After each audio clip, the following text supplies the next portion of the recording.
Quando falamos em materialização, falamos de um tema bastante polêmico.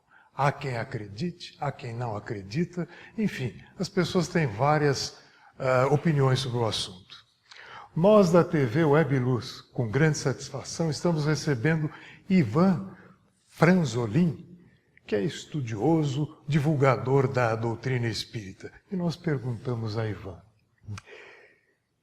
como você definiria a materialização? É uma definição muito simples por um lado e complexa por outro. Mas é a produção de um fenômeno por meio de um fluido, por meio de uma emanação de um médium que permite a manifestação do espírito na matéria. Então essa seria a definição da materialização. Ela ocorre por meio da mediunidade de efeitos físicos. E você diria então que estamos falando então de um médium bastante especial. O que se exige desse médium? É um médium muito especial mesmo, e a mediunidade também é muito especial e delicada. Por isso que é muito difícil a existência atual desses médiums, né?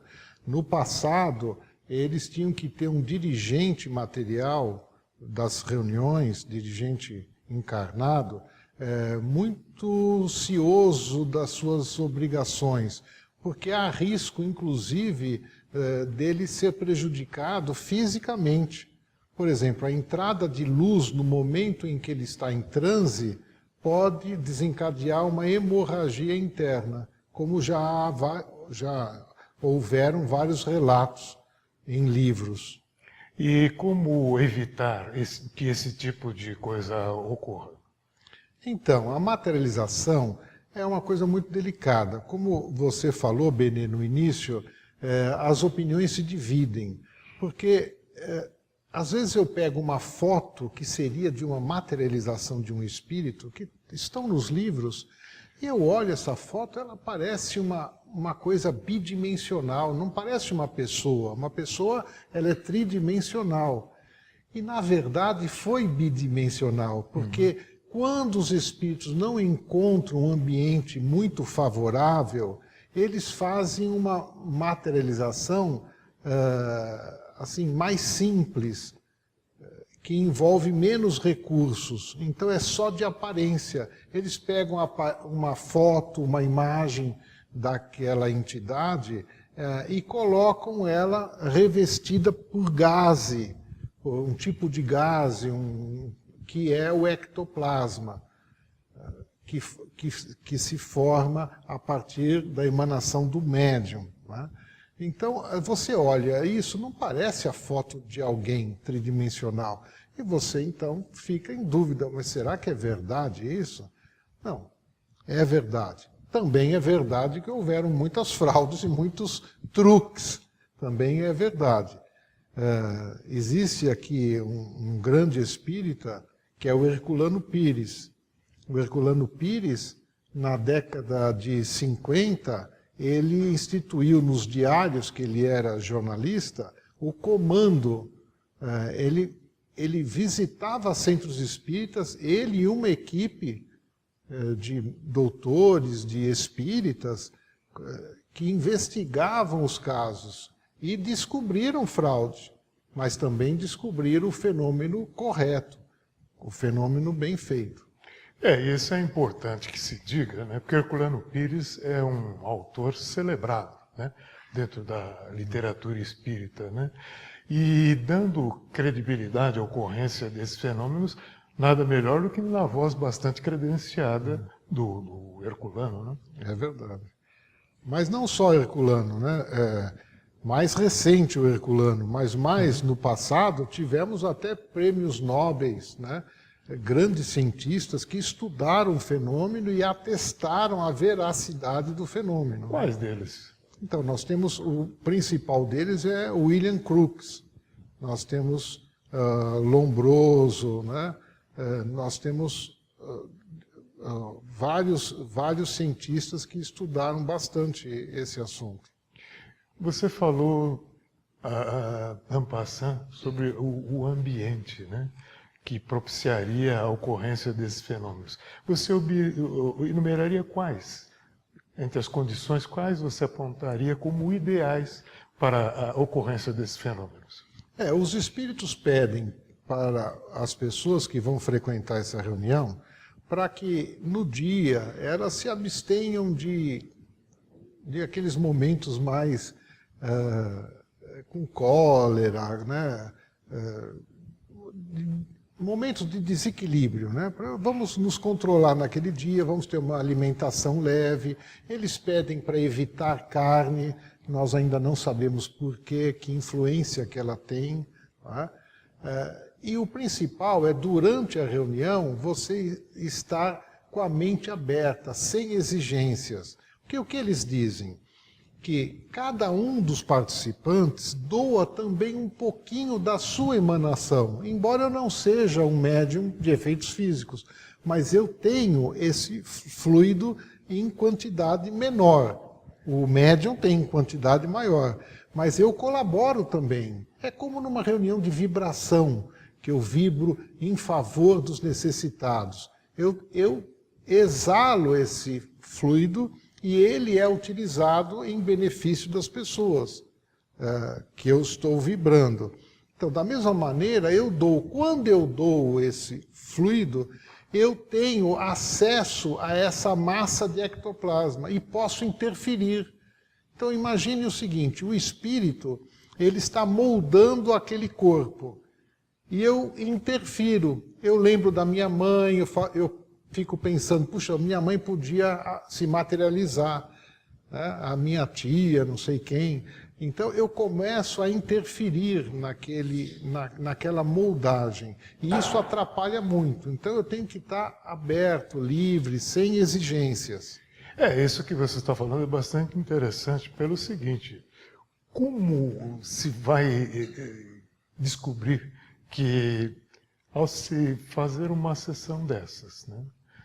Se tenha o controle de que foi criada uma situação favorável para a ocorrência desses fenômenos. É bastante difícil, né? É bastante difícil. E há muitos exageros. A primeira reunião que eu participei foi em 1979, no Centro Espírita Padre Isabel, aqui na Vila Guilherme, na Estrada da Conceição. E era o médium Lúcio Cosme. E eu me empolguei tanto que, a partir da década de 80, comecei a pesquisar, visitar centros. Eu já pesquisei atas e participei de reuniões de 25 centros, em São Paulo, principalmente São Paulo e Belo Horizonte. Investiguei muito esse processo e percebi que há muito exagero.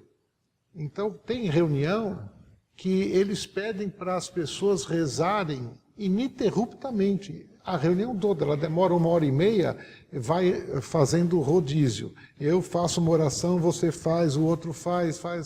Não para é necessário. Para manter a sintonia, no caso? É um exagero, não é necessário. Eu participei de outras reuniões que foram muito bem sucedidas, fazendo uma prece no início e uma prece no final.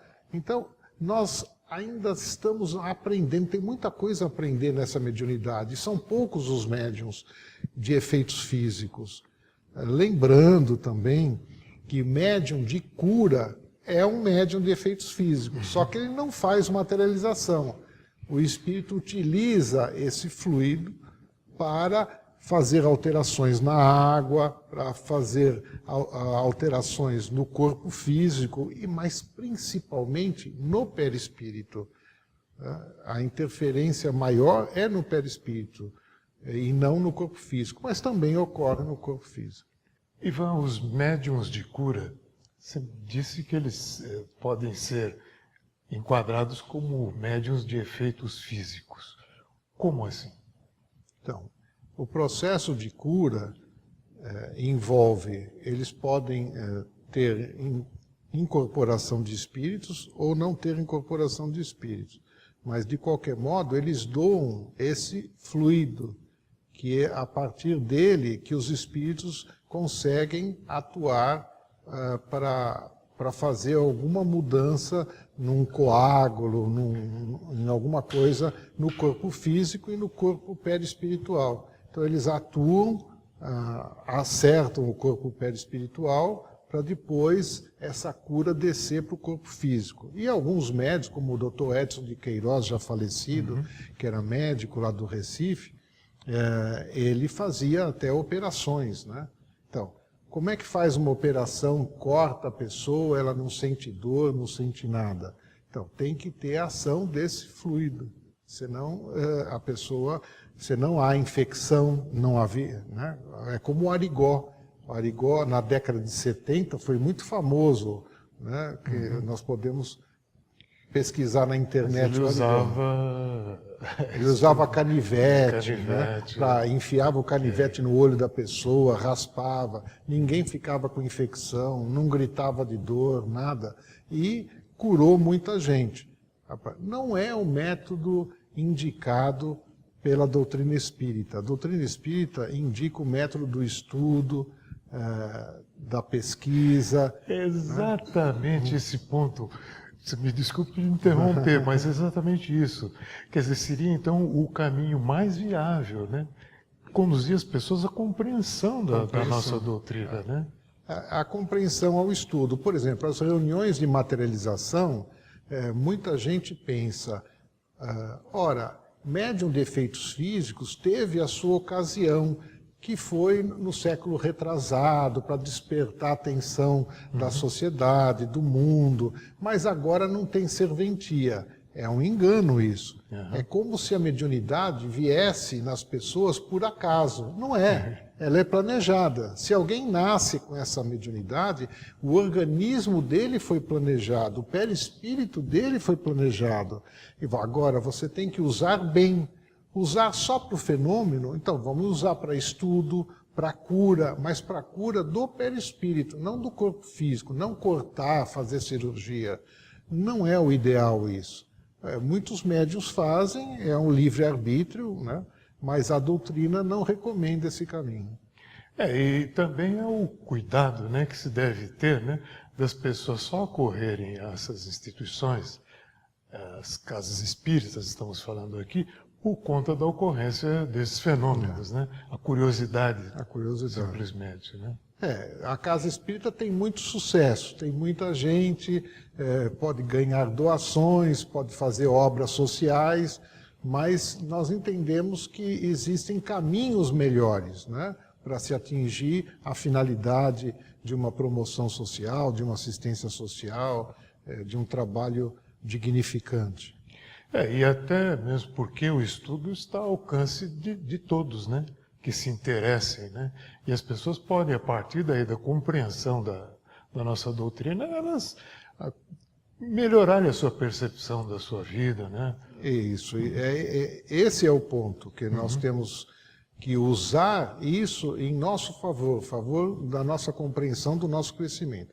Mas se você me permite, Benê, pois não. Eu queria só dar uma ideia, que nós estamos falando muito de materialização e as pessoas que não leram a respeito não têm ideia. Ora, você vai para uma reunião, sentam todos numa sala, apagam todas as luzes, mas apaga a luz e não deixa fresta nenhuma, a luz da janela, nada, tudo vedado.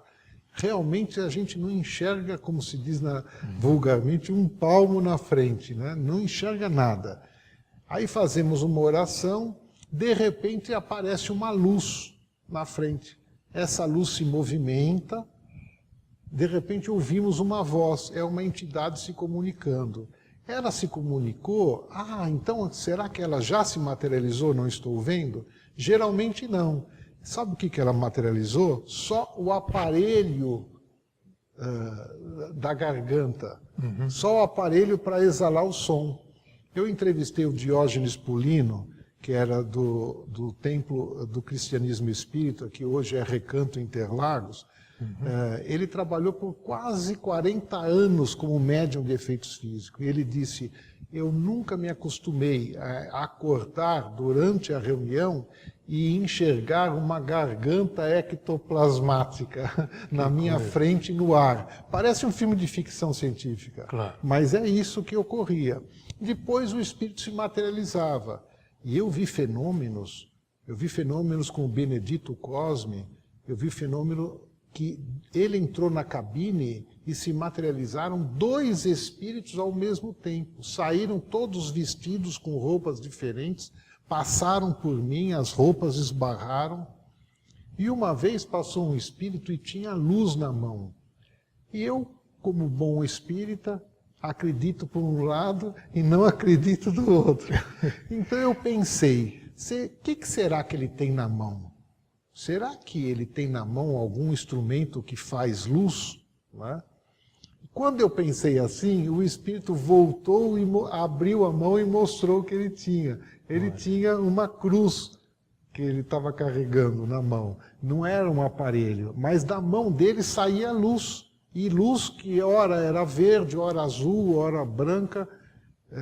Da mesma maneira que o Carlos Seixas, já falecido, fazia no Centro Espírita Napoleão Laureano, eu entrei na cabine com ele, ele só fazia cura.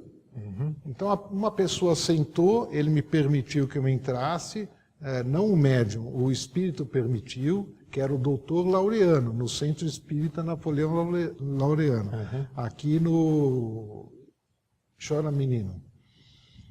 Então, eu estava na cabine, a pessoa sentou, o espírito falou, sente minha filha, o que acontece? Falou, olha, eu tenho uma sensação na cabeça, não é dor, mas é uma sensação angustiante, e isso me incomoda para trabalhar, me incomoda em casa, eu já fui médico, fiz eletro, não se acha nada, né? Uhum. Aí ele tirou do bolso algo como se fosse 2 canetas juntas, e tirou do bolso e eu quietinho lá no canto olhando. E enfiou na cabeça da pessoa e começou a mexer.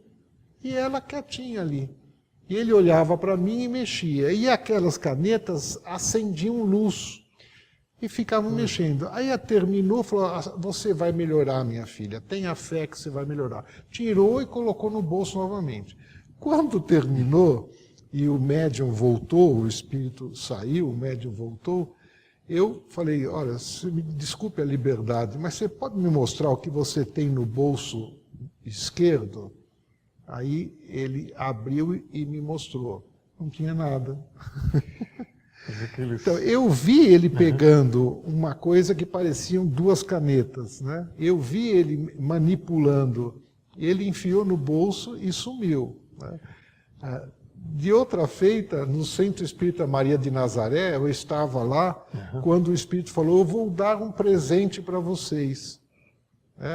Vamos pensar em Jesus. Aí todo mundo pensou em Jesus, de repente um barulho de coisas caindo do teto, na sala inteira. O piso era frio e nós ouvimos o barulho de pedrinhas caindo no teto. Falei, olha, deixa eu terminar a reunião, vocês vão ver o presente que eu dei. Quando terminou a reunião, acenderam-se as luzes, todo mundo viu pedras semi-preciosas, pedrinhas semi-preciosas. E eu, naturalmente, fui olhar para o teto, cutucar o teto, olhar e falar, não é possível, poderia até sair num canto do teto, mas caiu de forma homogênea no salão inteiro. Então são essas coisas que empolgam a gente, faz a gente pesquisar e estudar o assunto. Mas aí nós estamos diante de um ambiente favorável, né? As pessoas bastante receptivas, né? Para a compreensão desses fenômenos e propiciar a sua ocorrência, né? É verdade. Quando o ambiente é bom, os espíritos podem fazer fenômenos mais evidentes, mais ostensivos, né? Mas o maior fenômeno é aquele que atinge o seu coração, né? Não adianta você ver um grande fenômeno se você não tiver compreensão e se aquilo não melhorar a sua vida. Claro, evidentemente. Olha, Ivan, nós gostaríamos imensamente continuar a nossa conversa aqui, bastante agradável. O tema materialização. Para você que nos acompanhou até agora, obrigado pelo carinho da sua audiência. Ivan Franzolin, pesquisador espírita, com muita com grande satisfação nós nos recebemos aqui. Muito obrigado. Muito obrigado e até uma próxima oportunidade. Até a próxima.